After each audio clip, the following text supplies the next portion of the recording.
This is Jordan Poyer, safety for the Buffalo Bills, and you are now listening to Cover One Buffalo Podcast. Let's go.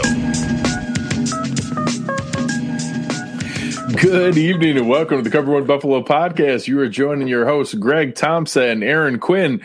Aaron, losing's not as fun as winning. Wipe that smile and giggle right off your face right now. It's 10 o'clock Eastern time, and I just had to sit through that nonsense for like the last maybe 2 hours of that nonsense were just terrible, knowing that I had to come talk to you on this show. So let's get through this tonight. Yeah. Hey, just like the game, you still got to finish it, and you got to get through it. It's there's a lot to go through here. There's not going to be a lot of positives tonight, but we're going to be here for you guys to vent a little bit and get some of this out of the way. You made a really good comment where we were talking pre-show, getting together, in that there are no good losses and that you don't lose extra points just because it's a bad loss. So I'll open with that from a silver lining standpoint, that it is not worse that this was a really poor game. It's not, but it doesn't make it feel any better to see them get embarrassed on national television.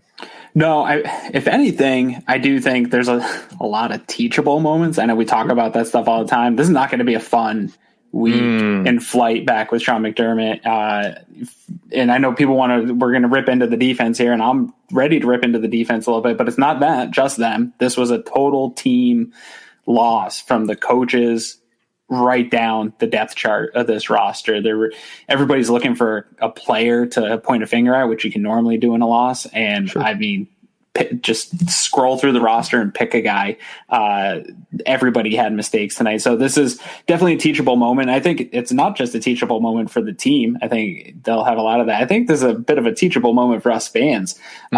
Bills Mafia on Twitter, and I'm guilty of this too. We got it maybe a little ahead of ourselves with all the MVP talk and maybe where this team was in comparison to the rest of the league.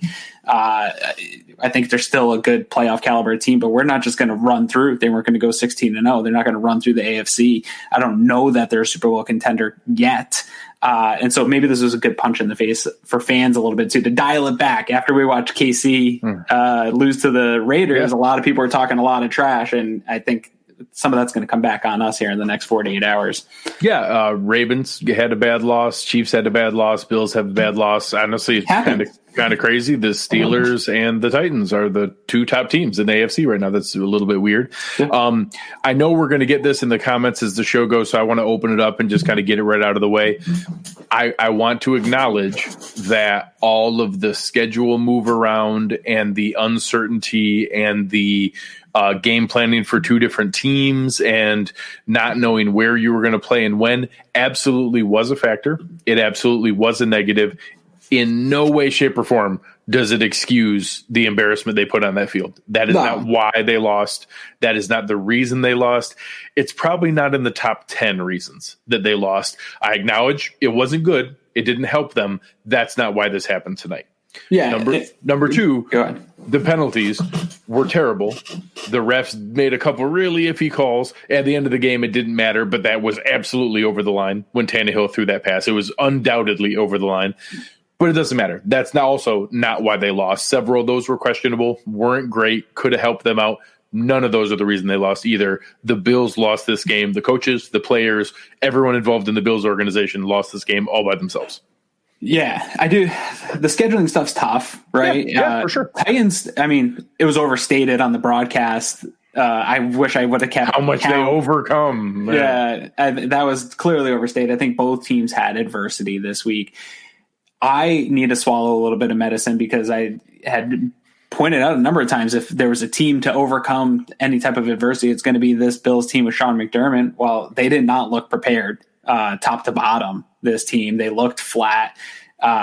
Nate Gary had said, he didn't see a Sean McDermott-led team look so disinterested in a game. And I don't know if that's true, because that first month of November, his first year here, was probably the worst 4 weeks of football I've ever seen in my life.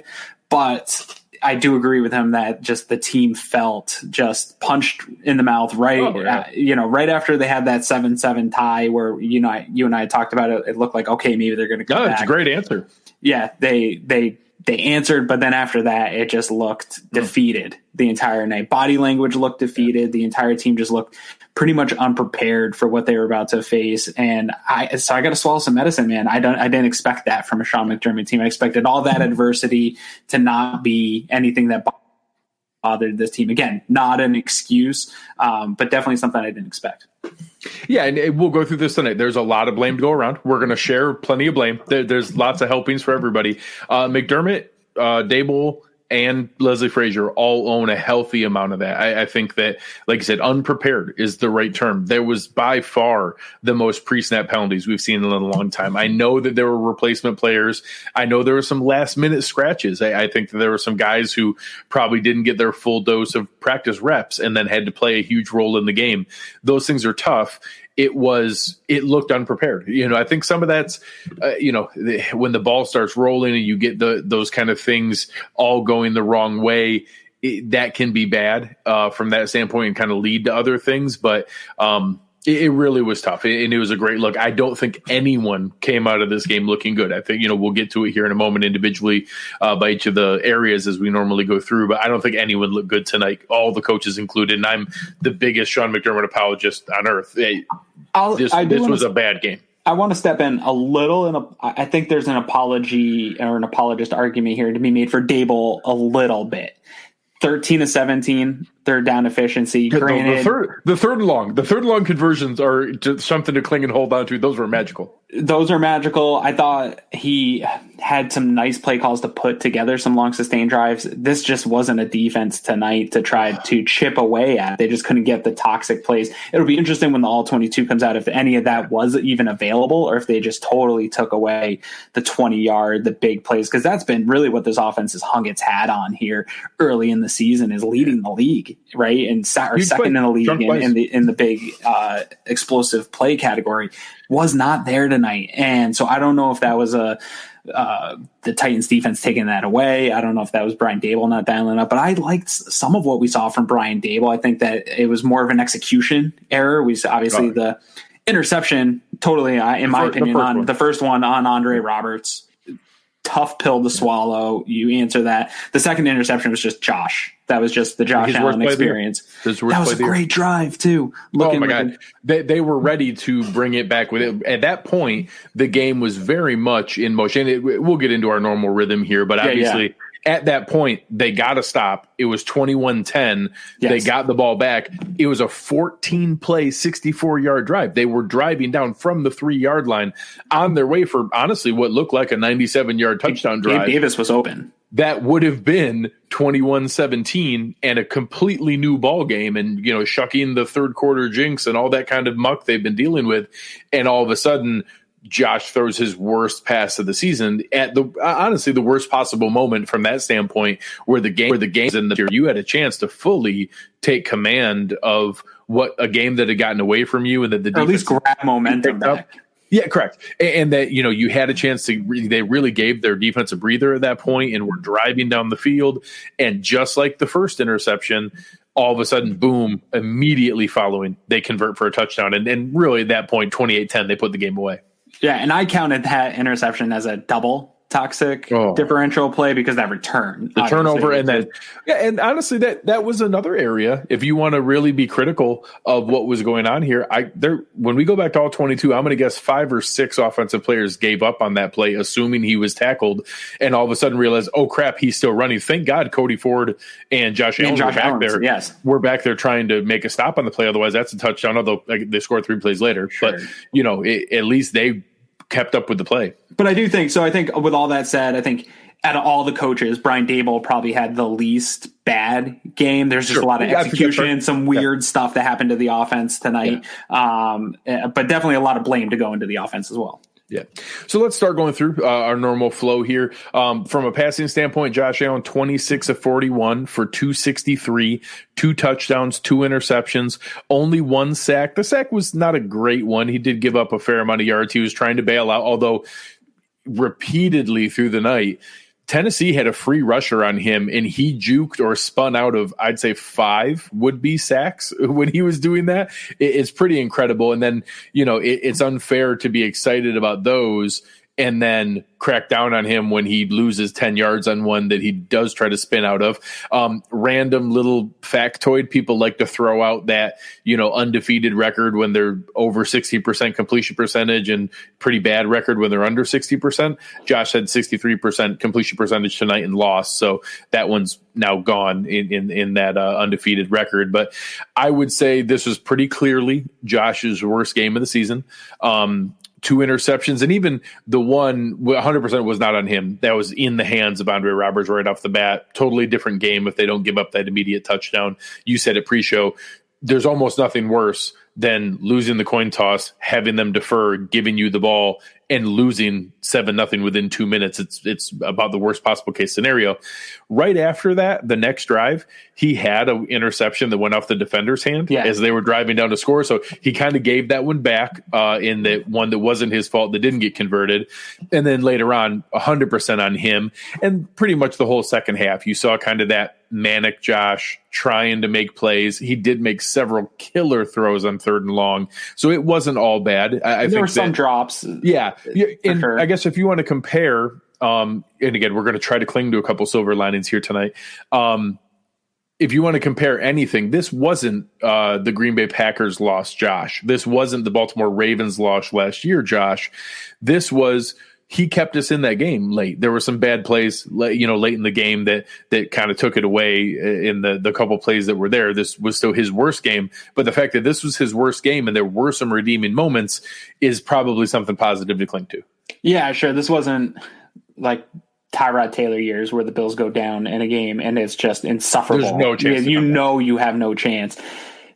There was a moment where I still felt there was a chance pretty late into that game. 28-16 when they had that when they could have got off the field, 3rd and short. I thought that they still had a shot. Yes, I agree. And we'll talk about that. I want to get into that because that was that was kind of just a microcosm of the entire game to me was that 3rd and 8.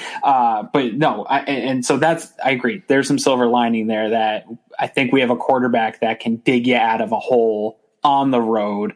Just all the other things didn't fall into place. And sometimes this is the NFL, man. Like bounces just don't go your way. And this first 3 games the first 4 games of the Bills have been getting a lot of those bounces have gone their way. Yep. We saw it happen in the Rams game. You get a call go your way or a couple balls go your way.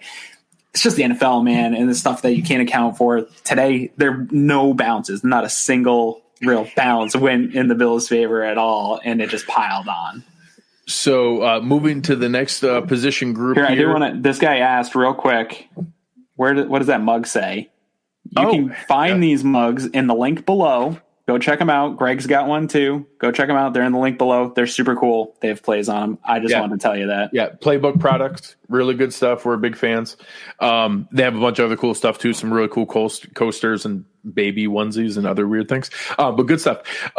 As we move on to the next group, important question: is TJ Yeldon now our best running back? No, he's not. But he's.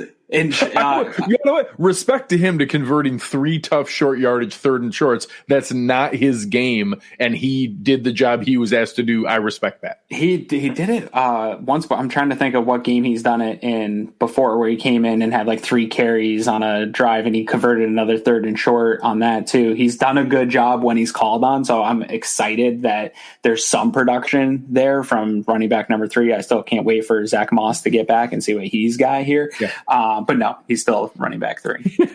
but on a serious note, like he did contribute, and that's not his game. Short yardage is not what he's here for. He converted 3 tough runs, and I respect that. That's a nice game out of him. This was not a Devin Singletary game. Once he got out of that game script, it was really tough to expect much from him. I wouldn't have minded to see a little bit more in the passing game. You could tell. I do think we underestimate how much of a factor having both John Brown and Stephon Diggs is, in that Stephon Diggs is absolutely wide receiver 1, but it's really nice to have a 1A and a 1B that defenses need to worry about. And you could tell that was a thing tonight. I think the game was a little big for Gabe Davis. I thought he had a nice game, but there was a couple plays that were going to be rough. I think that You obviously could tell that Josh was really leaning on Stephon Diggs. 16 targets is a ton, and the Titans knew where the ball was going. You could tell that Daboll pretty much forced Josh to go to Cole Beasley in the third quarter there. And that came too late, to be honest. They need to get that going a little earlier. Yeah. Andre Roberts looked bad tonight. Probably his worst game as a Bill. I think that's fair to say. I think he forced a couple returns, had a bad drop off his hands, had an unacceptable fumble late when the game was already out of reach, but that's still a fumble. He's been a bright spot to this point. It doesn't negate the 4 nice games he had to this point. Tonight was his worst game as a Bill. And I don't know that anyone in the receiving corps had a good game. Stephon Diggs did his job. He caught a ton of balls. I don't know that he made a ton of people miss or certainly couldn't get open deep. So it was really tough when those skill position players have been the reason we've been so successful all season. I don't know that anyone had a particularly great game tonight. No, I'm going to let this guy have his shine. Yeah, it is. Go for it, man. Good for you. I'm happy for you. Titans showed up and won. They did. John Brown, we got to get him back healthy. It just makes things more dynamic. And that's going to be really one of the most interesting things I want to see when we get the all-22 is the difference downfield. I want to see what happened. And it scares the crap out of me. The comment Eric made to you and I in the chat before the game is that we're going to see this defensive scheme again. This is now the Bills lit up the NFL with the first 4 games. Not everybody has the Titans personnel. They have some good personnel on defense. We talked about that in the pregame show. Their secondary was thin and had no backups, but their starters are really good, and they played great tonight. So I don't think everybody in the AFC has that kind of talent on their defense, but they certainly put a scheme out there where if you drop everybody back into coverage and keep everything in front of you, Josh is going to struggle not to take the short stuff and is going to want to take shots deep. He is, and the Bills have done a really good job of putting together sustained drives, but without the ability to get those toxic plays, they're not going to be a 30-plus points per game team. I think they can score over 20. I think they'll still be a better offense than we've seen here in Buffalo in the last 5-6 years, but they're not going to be the team that we saw lighting up scoreboards here in the first 4 weeks of the season. So this is going to be a real challenge for Daboll to get over that hump of getting Josh prepared to see those defenses again. And when we do see those defenses again, how is he going to attack them? And can we still find ways, even when a defense is playing like that, to stretch the field and get those 20-yard plays? I mean, I sound like a broken record here, but when you lose toxic differential 6-1, this is what the score looks like. This is what that feels like and what that looks like. It at least has to be close. You don't have to win toxic differential every time, but you can't lose it 6-1 is just not. You're going to end up giving up 41 points and scoring barely at all. Well, and you look at it in previous games, they had some pretty killer sustained drives. They did a lot of quick scoring drives, but tonight, 15-play drive, 10-play drive, 14-play drive, 14-play drive, and it resulted in 16 points. Yeah, a lot of them didn't even get into the red zone, which they've been super successful when they get in there. They just couldn't knock down that door. Yeah, 2 of those drives had a combined 24 plays for 114 yards and netted 3 points with the field goal and the interception. That's not going to get it done, especially when they've been hitting those big plays all season long. Yeah. I would say the offensive line today actually played really well. There were several times where Josh was just sitting there looking for a guy to get open. Now, some of that we need to wait for the film to come out. When they only send 3 guys, you should look good. And they had several where they only sent 3 and dropped 8, or sent 4 and dropped 7. You should look good in those scenarios, and they did. They couldn't get much going in the running game, so that wasn't a positive. But I certainly didn't see any glaring negatives from the offensive side of the ball, short of the couple of unacceptable penalties, although most of those were Diggs and Croft and other players that were offside. So nothing that stuck out here before we see the film on where the offensive line was a negative. I mean, Dion had that one, Harold Landry with the one sack that Allen took. He got burnt just straight up, and that's going to happen. That's okay. It's never going to be perfect, but flawless. Yeah. Like we said in the pregame show, Deion Dawkins is not Joe Thomas. He's not going to go a whole season without giving up a pressure. Yes, it's gonna happen. I do want to look at back at the all-22 and some of the film, because like you talked about, there's probably 5 or 6 times where a free rusher came and Josh had to do his thing to get away from it. I want to know where that, if that was just Josh not seeing the blitz pre-snap, or if some of it was delayed blitzes, which is difficult to pick up if it's timed correctly. And a lot of teams do that with a spy on Josh, who did not run barely at all tonight. No. They'll spy that, and then if he doesn't run, that spy becomes a blitzer. Yeah, so right now, for me, hard to judge the offensive line. I do think there's probably some issues in the run game. Devin Singletary's a good runner when there's some space and he can get his vision going. It didn't seem like there was a whole lot in the middle and when they were trying to it looked like they came out to try to establish the run in this game, and then that all just kind of went by the wayside here. So some stuff to look out for, but yeah, I don't think that as far as the wasn't necessarily glaring issue for the day. Let's flip over to the defense. This is going to be fun. On the defensive side of the ball, this might have been the worst defensive line performance of the season. I don't know that within the whistle, because we did get him twice after the whistle, I don't know that we ever really pressured Ryan Tannehill. In the defensive line, there was a couple different plays. I think Quentin Jefferson made the one play that got them to punt right there in the beginning of the half. Made a nice play in the second half that got us the ball back, where we did answer with that 14-play drive up until the interception. It seemed like we were going to get right back in it. That I had a thought that it was going to be like the Raiders game, where the first half the defense was really rough, and then all of a sudden a couple guys made some plays and they made it okay, and they came out with an ugly win. And I kind of had that recipe in my head that's where it was coming together. And beyond that, Jerry Hughes was horrible tonight. Constantly getting washed inside and giving up contain over and over and over again.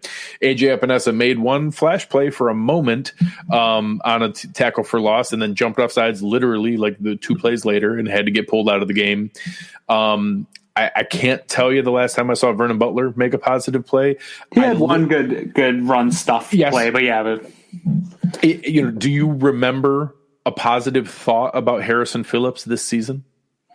He's had a tough go this season. I do think this defensive line, what I will say is I think there was probably more pressure baked into this game than we saw. Tannehill was getting the ball out fast. Yes. And a lot of the plays. The game plan. Yes. And that's the motive to attack this Bills team, is to have your quarterback. If you have a quarterback that can get the ball out fast, or some of those plays where it's a play action, they get everyone going one way and it's a screen over to Jonnu Smith on the other side of the field wide open because they're overly aggressive. Jerry Hughes is super aggressive. Trent Murphy goes upfield too fast, or he can also get taken inside, loses contain. So some of that was attacking the scheme. And these are things Eric was telling us about on the Slack channel. There's a blueprint right now to attack this Bills scheme as a whole, not just the defensive line, the scheme as a whole. And I saw that rear its head a few times, and I thought there was some pressures there, but Tannehill was just getting the ball out fast. And so the pressures might not count. You're not going to get a lot of QB hits. That's kind of a mixture of defensive line play and poor play on the back end too. I mean, I know you're ready to rip into Taron Johnson, and I'm going to let you this week a little bit, but there isn't anybody in the defensive backfield that I'm not ready to rip into today. Everybody was open every time I saw. Like Tannehill just had his pick of the litter almost all night.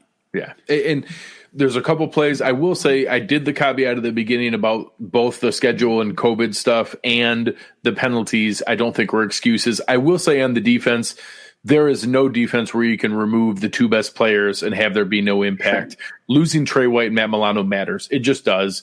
It's not acceptable. They can't play like garbage. And to be honest, the defense wasn't great when the 2 of them were on the field. So it's totally fine to poke at that. It wouldn't have been like it was tonight. Beyond that, when that happens, you need someone else to step up. Ed Oliver hasn't made a big play beyond that big 4th down stop. You know, he stuffed Josh Jacobs in his tracks, put him backwards, made a huge play. It might be the only big one so far this season that's been notable. Tremaine Edmonds, I want to tell myself that he's gutting through an injury, but that injury isn't why he's over pursuing things. That injury isn't why he continues to make tackles. You and Eric and myself included have been huge fans of Taron Johnson. He's awesome when he's firing his gun with run support, snuffing out screens, making big plays over and over again. He is getting roasted in coverage, and he's getting picked on over and over again. I do think that Micah Hyde and Jordan Poyer have been good. I'd love to see them step up even further and make a big play. I think that they're both really, really consistent and very, very consistently good. I'd love to see one of them, when the team's struggling, to make a great play and to like help save the defense from themselves. So I don't want to crap on them when they're probably the lone decent spot in the defense thus far. But it's just, there's so many guys that we had high expectations for, and that assuming we were going to get another step forward from Taron Johnson, a lot of people projected a huge step forward from Tremaine Edmonds, maybe defensive player of the year kind of talk. Ed Oliver taking that next step into the, Fletcher Cox, Aaron Donald stratosphere of the world. All those different things, we've just seen virtually none of them. And it's confounding to know why we haven't seen more improvement or even sustaining what we had last year. I am going to sound really stupid saying this, and I think people will kill me when they hear this on Twitter. I think one thing that we're missing is not necessarily the person himself, but the type of player is Starlo Tulele. Yeah. I think that helps a lot of that role and that type of body. And I know that is not sexy and there's no box score. He doesn't he just puts up goose eggs in box scores, but it helps guys like Ed Oliver. Tremaine Edmonds. It keeps Tremaine Edmonds clean. It helps keep Tremaine Edmonds clean. It just helps everybody do their job better. And that works to help everybody else do their job better. And not having that role, Harrison Phillips isn't that guy, and he hasn't been able to play and do that and hold his position. And it's putting a lot of stress on two of the guys you talked about, Tremaine Edmonds and Ed Oliver, to not be able to necessarily play to how good their abilities are. And so I don't know if Star is going to continue to be that guy next year. I don't know if that guy's out there anywhere. I know you were begging for Snacks Harrison here to get picked up. He's still on a practice squad somewhere. I don't know that the Bills think that that's going to be the improvement to get what we were getting out of Star, but I think I'm missing Star more than I thought I would right now, because we're just not getting that role out of anybody currently. I will say Quentin Jefferson has been a nice addition, and I've liked, he has flashed probably the every best single defensive game. lineman so far. Yeah, he's flashed every single game. I think Jerry had a tough day in contain, but he's trying to make a play. He's trying to make something happen. I get it. Jerry has been pretty good this year. He's not hitting home. He's still doing things and getting pressures. So it's not as bad. Today was a bad day for everybody, and Jerry's lumped in there too. But I think Quentin Jefferson and Jerry Hughes have been nice on the line here. Trent's flashed at times. He hasn't been super consistent. But not a good game tonight, but not a great game tonight. He's flashed at times. But overall, the unit has, this was the unit I was probably the most excited about, with the amount of rotation and the type of stunts that I thought we were going to be able to run. And I just haven't seen it yet. It's super early in the season. This is a marathon. Hopefully it's just a thing of lacking continuity and they can gel going forward. But I think missing that Starlo Tulele type person in the middle is really just causing a lot of stress on the interior of this defense. The true one, he was the only true one tech on the team. Vernon Butler, Harrison Phillips, guys like that are capable of chipping in there, but that's not their primary role. They're both better as a three tech who can take a few snaps as a one tech if you need it. And your hope is that you're winning and you don't need the one tech because the team can't run on you or do those things. You have other guys who can just be penetrating. You don't need to keep Milano and Edmonds clean because you're not having that kind of game. So it's just frustrating. I will say I've defended AJ Epinesa a lot. I'm not concerned about him long term. It's fair to say there are second round defensive linemen making a nicer contribution than him. It would have been a bonus if he was doing more. I'm not concerned. He's not a bust. It's not a huge problem. It would have been cool if he was a pleasant surprise and making more plays. I wouldn't have minded that. Sure. I do think some of that too is hard. The way they do this rotation, it's hard to get in a groove, right? He's getting very few snaps per game.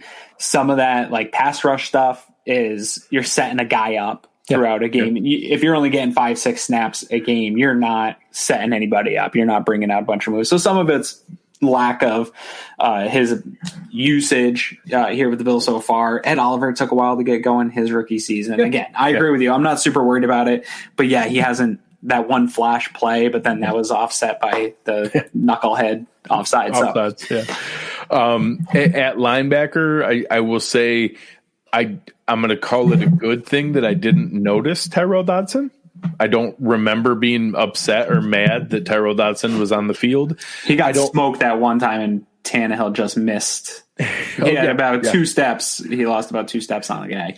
But I thought he did fine. You know, again, we didn't see a lot of Klein. Correct. Klein wasn't on the field a ton. They stuck pretty firmly to nickel the whole time. And, you know, I keep making the joke. I don't think it really matters who's out there. Taron Johnson, AJ Klein, they're the same player. But beyond that, it's just is what it is. You brought it up pre-show. Anybody who got excited that we had all-pro level Josh Norman today was the, crash back to earth that I think he can still be a solid player. I think when he's opposite Trey White and can get a little extra safety help because we have Trey White on the other side, I think he's going to be fine. I don't think he's going to recapture some all-pro performance level.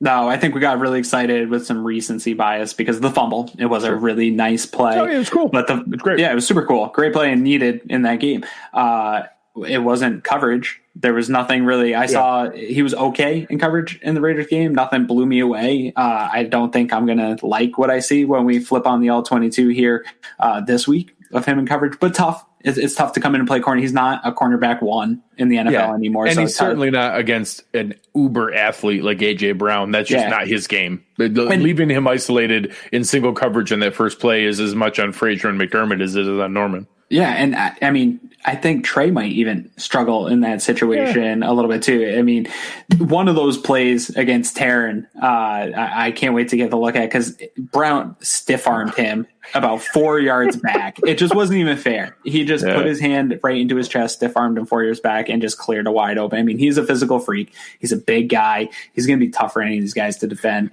in this modern type of NFL. You can't get your hands on guys, so difficult task for him, but I cannot wait. I hope the Levi Wallace injury is something that he does recover in the second half of the season, because I think the idea is to rotate the two of them with Trey White, keep them fresh. Don't let them get too exposed, either one of them. And I don't know if and when we'll see that come to fruition, but that's, I think, the ultimate plan. And I like that play. That's a plan that works for me. Leaving any one of those guys out to get exposed, I think, is a bad. Just as an FYI, I think that he has to sit for another game and then technically is eligible to return to the Jets game, but we don't really know. We'll know more as the season goes. Also, Josh Norman's going to have to watch that highlight from Derrick Henry from now until forever, that he got literally stiff-armed into midair back 5 yards. Yeah, I actually yelled at my TV too, because a couple plays later, he tackled Derrick Henry 10 yards downfield, getting dragged, and then was talking trash. I'm like, no, man, not tonight. Just take your L and go home, buddy. Yeah, you just got to turn around, take your medicine, let it get over with. I will say Cam Lewis didn't get exposed tonight. You made a good comment earlier. I'm a little surprised they didn't go at him more. But similar to Tyrell Dodson, I don't remember Cam Lewis in the game, and I'm going to take that as a good thing since I remember an awful lot of other bad. I remembered probably, I think, 2 or 3 plays where he actually was really good in run support. He came up and made some nice tackles in run support, which you'd like to see. He's a smaller guy, so that was nice to see. We haven't seen much Cam Lewis, right? With no preseason this year, we didn't get a good look what to see for him. It also is really bad for my prediction of Sarah Neal taking a big step forward, because we didn't see Sarah Neal at all. So that is kind of a bummer that he's not taking that step forward on the defensive side. I think he's still a pretty good gunner, although we'll talk about that in a second as well, what happened here tonight. But I don't know. Maybe Lewis can be a guy. I don't know if he's got much experience playing in the slot nickel, but maybe they kind of work some of that back. If there doesn't seem to be anybody to spell Taron Johnson. I will say Joby did comment on that pregame that it looked like with Trey out that Cam Lewis looks like he's going to be forced to play outside when most of his practice reps have been in nickel. Sure. So I'm going to, Joe gets to watch more practice than you and I do. I'm going to trust that, that's something that he's seen there. So maybe that's a thing that if Cam Lewis did have a good game on film here, similar to Levi and Josh Norman. I'm not asking for Taron Johnson to be benched. Maybe it's healthy to rotate. Maybe it's healthy to give him a chance to talk with, Babbage Jr. there on the bench. Maybe it's healthy for him to be hey, these guys. I'm going to give them their shine. They tonight, won, man. Any Titans fans, you coming in here, you get your shine. They won. Maybe that's a healthy way to rotate and find something different to be able to come forward there. Sure. Special teams was weird tonight. Like I said, probably Andre Roberts' worst game of the season. Part of that was the tip ball on offense, although he did have an awesome 3rd and 15 conversion, kind of toe drag swag on the sideline there. Tried a little too hard to make things happen, had a fumble. The punt return was 100% not his fault. That was an amazing punt with awesome coverage. He simply got tackled. If they let it bounce, he had a couple others that he tried to kind of trick the defense and let it go, and they downed him at the 3 and downed him at the 7. There's nothing you can do, but probably his roughest game of the night. And the coverage units weren't any better. It was, Corey Bojorquez, I'm going to say something weird. Corey Bojorquez punting, we'll get to the hold in a second, had one of his best punting games of the season. Both of them were phenomenal. One was phenomenal. One of the best punts you could possibly have. Flipped the field before half. Should have saved us points. It didn't, but should have saved us points. Flipped the field 74 yards in the air, and then a holding penalty made it an 84-yard net punt. That is literally, in a critical moment where it mattered, the best you can possibly do. The other one was actually a legit punt and was a 54-yarder, but a lot of fans were screaming at me that Taiwan Jones got held, and that's why they let up the huge return. But it looked pretty terrible because it was a really good punt with legit hang time. So some people do give him a hard time. Sometimes he has long punts where he outkicks his coverage and doesn't have any hang time. This wasn't that. This was not that. This was a good punt.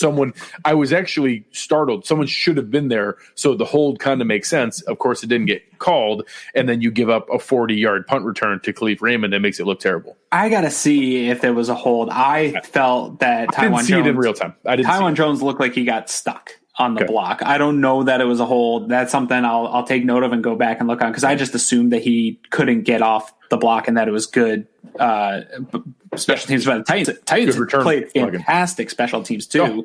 That we'll have to talk about. Is a weapon, and his coverage was phenomenal. Some of that stuff, like the one that Andre Roberts tried to take where he went one-handed, usually he gets by that. That was fantastic coverage and tackle. Great. The one where they swiped it out of the goal line and pinned the Bills again. Just fantastic coverage by them. But I do think also, so on that bomb that you're talking about, that it looked like maybe he outkicked his coverage, I think also Sarah Neal slipped or was pushed in the back. That's one I want to go back and look at too, because it looked like both Johnson and Neal had an angle on the guy, and just one couldn't get off the block and the other one either got pushed in the back or slipped. And that's all it takes in special teams, man. Everybody's got to fill their lanes and be on it, or you're giving up a 40-yard return. Like, that's just how it is.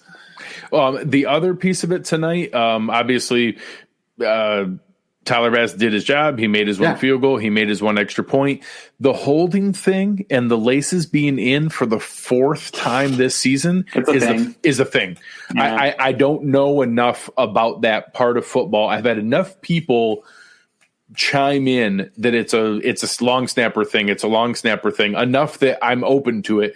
I don't know if this is Reed Ferguson's fault or Corey Bojorquez's fault, but between the two of them, figure it out. You got to stop it. You cannot keep having these snaps where you put the laces in and hope our rookie kicker can make up for it. Thank God that he did and that he was able to make up for it. But it just was unbelievable. Yeah. It's totally Nate's fault that Nate shaved. I shaved too this week, so definitely put some of that on me. Maybe I have to shave now. Maybe that's what it is. Now you get to shave. The laces thing's ridiculous, but I was told that you cannot kick a good field goal with the laces, and so maybe Tyler Bass is the real deal and just better than what we were told by some of the kicking scouts out there.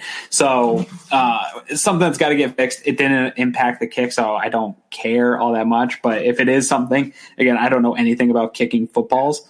If it is a thing that affects it to the point where he's going to have a poor percentage this year, figure it out.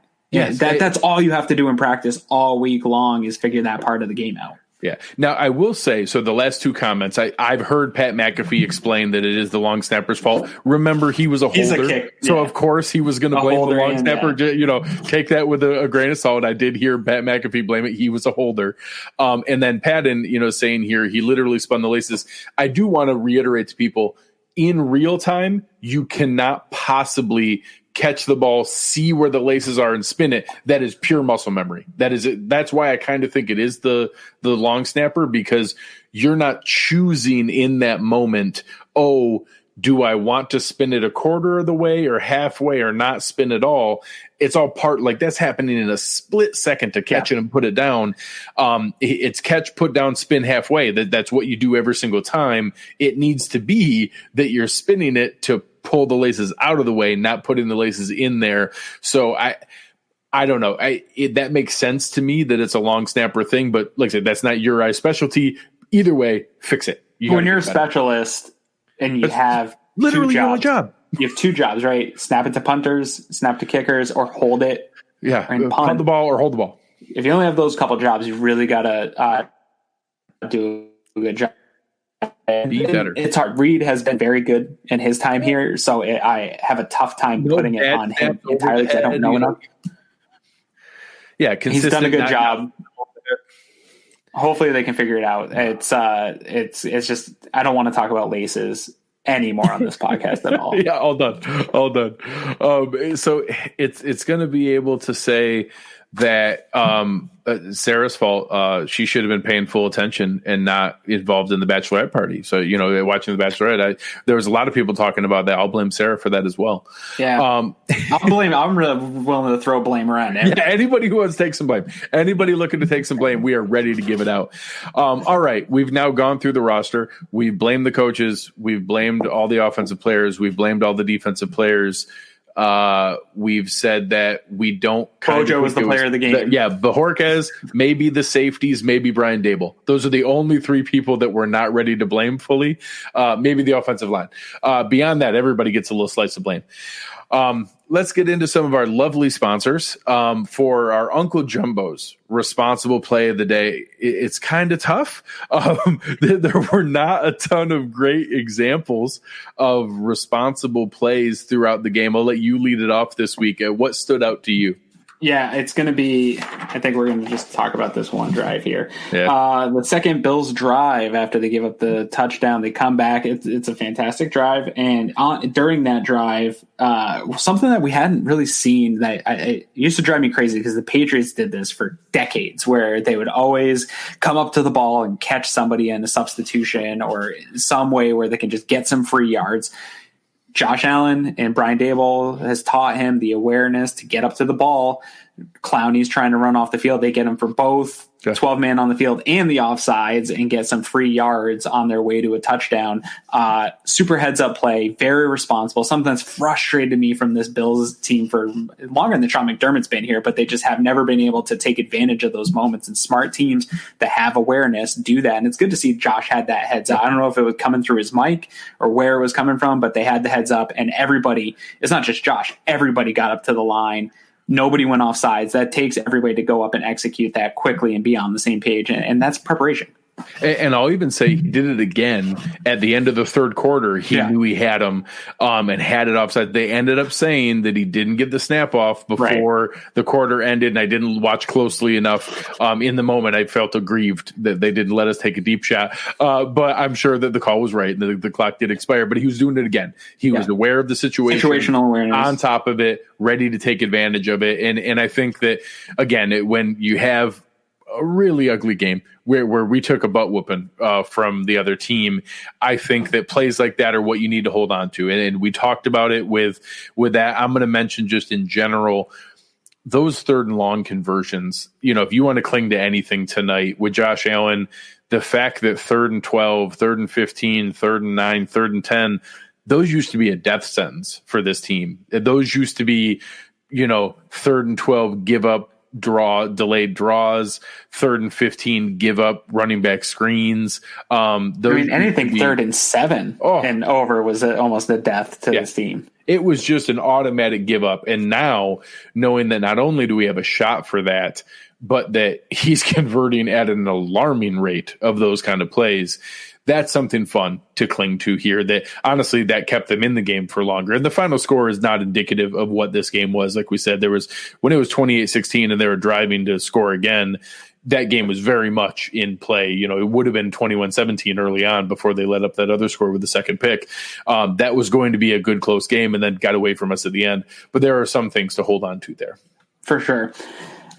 Speaking of which, switching over, our friends at West Her, when you're looking for a vehicle here in Western New York, make sure you're talking with the folks over at West Her Automotive Group, multiple different dealerships around your area.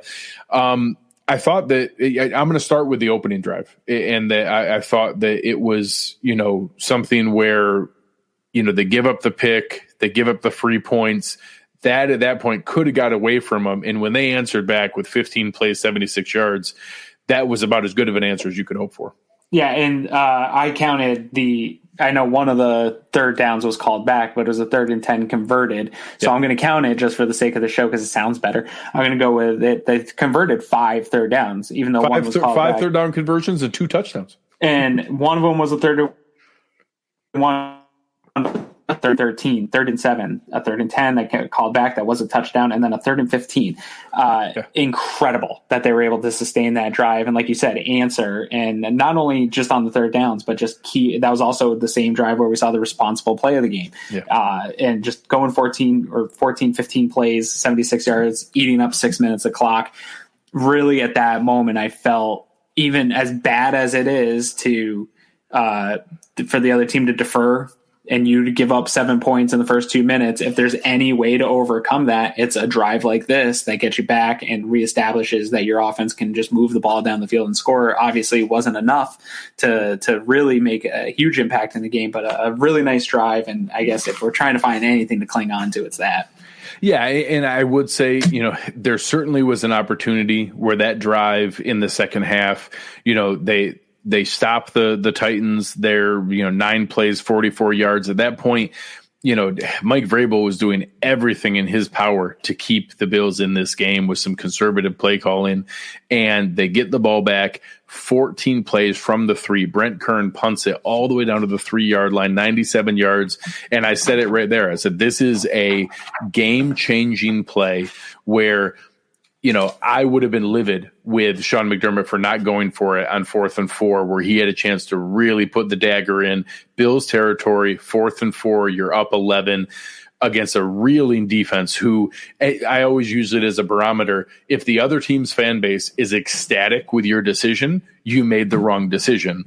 All of us would have been terrified if they were going to go for it on 4th down because we all would have thought they were going to convert. The Bills get the ball back. I made that statement right there. If they answer back here and make him pay for that decision with a 97-yard touchdown drive to make it 21-17, the Bills are going to win this game. And as they go down there, it was dink and dunk. It wasn't pretty. It was death by 1,000 paper cuts. They were on their way down there. They get down to the Tennessee 33-yard line. Josh Allen had Stephon Diggs or had Gabriel Davis open and made his worst throw of the season. And it's when you talk about it, you bring it up all the time. It's just a couple plays in a game for a game that looks as horrible as this one does. And 42-16 looks horrible. Don't take anything away from it. That looks horrible. For a game that looks as bad as it was, if that play is different and he makes the play there and gets it to Gabe Davis, all of a sudden you're talking about a 97-yard touchdown drive. It's 21-17. And I don't think it's hyperbole to say I think the Bills might win the game if they score on that play. Yeah, I think there's that play, and then it's a terrible play to have hurt your game is the third. It was a 3rd and 7. Epineza jumps off sides. Yeah. If they stop them in that 3rd down, there's still very much a chance, and you gain back some momentum. They're kicking a field goal. You're still within 2 scores. It's a 15-point game at that point. Even if they kick a field goal, doable. You're not out of this game yet. Instead, they gain 5 yards, 3rd and 2, easy conversion. They go on to score. That's still with about 6 minutes left. Epinesa had just made the great tackle for a loss. He had all the positive momentum going there. 6 minutes left. It's at a reasonable point. That's so aggressive to assume you're going to come back with 2 touchdowns. But it's doable. But if you were going to, it had to be stopping on that 3rd and 7. And that was Sean McDermott used the timeout to make sure that they went and got that stop. I mean, there's been very few times where I've seen Sean McDermott almost lay into a player, and I thought he was really going to lay into Epinesa on the sideline there, because that was a huge moment on the defensive side, which is something that he has more control over. And they having him out there in a big spot like that is, speaks highly of what they thought of him for that situation. And to let the team down in that moment, it's going to be a tough film session and a flight back for Epinesa on that. But not the only play, but when, we talk about those handful of plays in a game, they add up. If they, in those moments, if you have 2 of them go against you, that's it, man. And the game slips away really fast. Italian's been on fire here tonight. We simply social distance the bandwagon today, so lots of elbow room. We're going to be comfortable. All the people jumping off. Yeah. So, and I think that's a good way to end things here for tonight, in that this is the kind of game where it was a good reality check. Myself and you included. I think you made a great point. We probably got a little high on ourselves being able to see where this team had come. But now that we've spread around all the blame, now that we've shown all the warts on this roster, now that we've shown all the things that Sean McDermott's going to lay into these folks in film, now it's time to step back and take a breath. The Bills are 4-1. They still have a 2-game lead in the division. They're still in a healthy spot going forward. A lot of really positive things to look forward to. There's still a lot of very winnable games on this schedule. They are still a good team.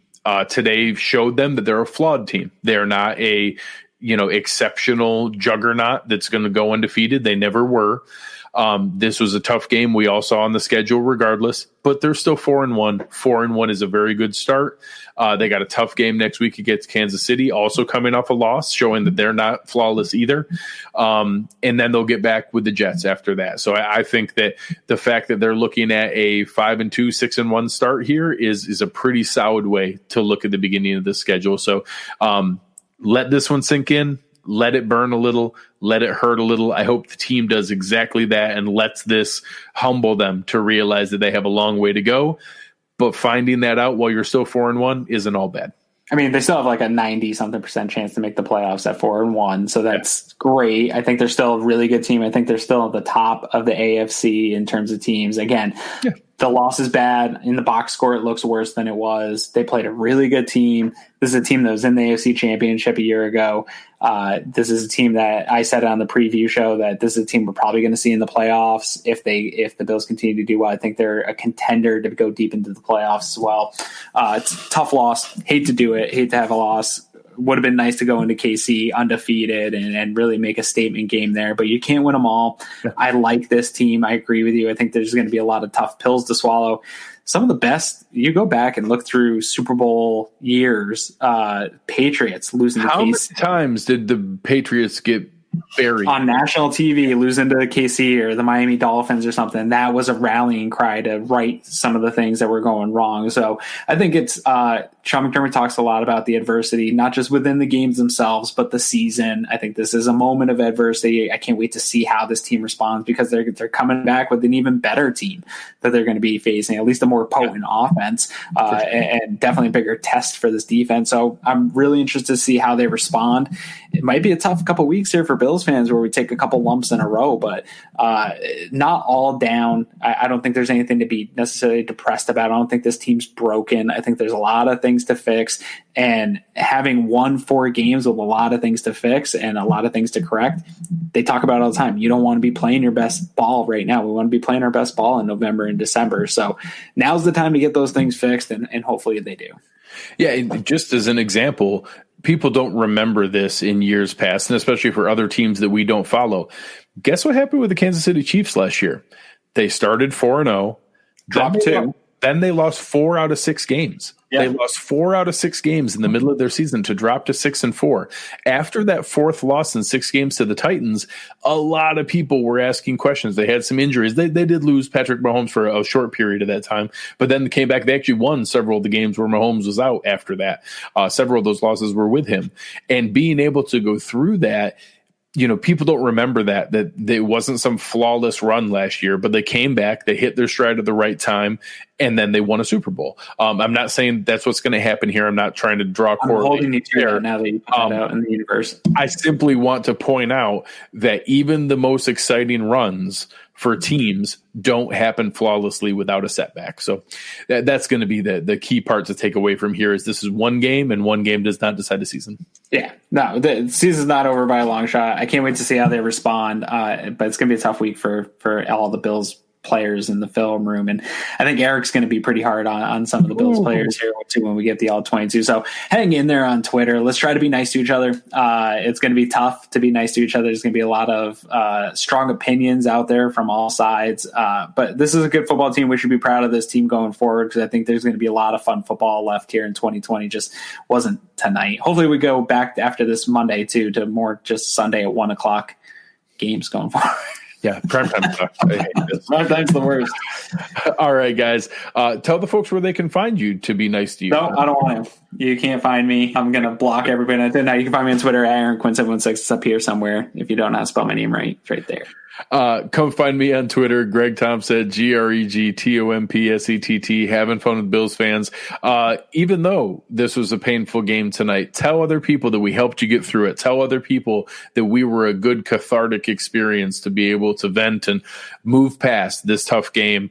Let other people know that we're here for them and that we're going to have some fun the rest of the season. There's a lot more wins coming up than there are going to be losses. I believe that firmly. They're going to win more games than lose games the rest of this year, and we're going to have a lot more fun as we do it.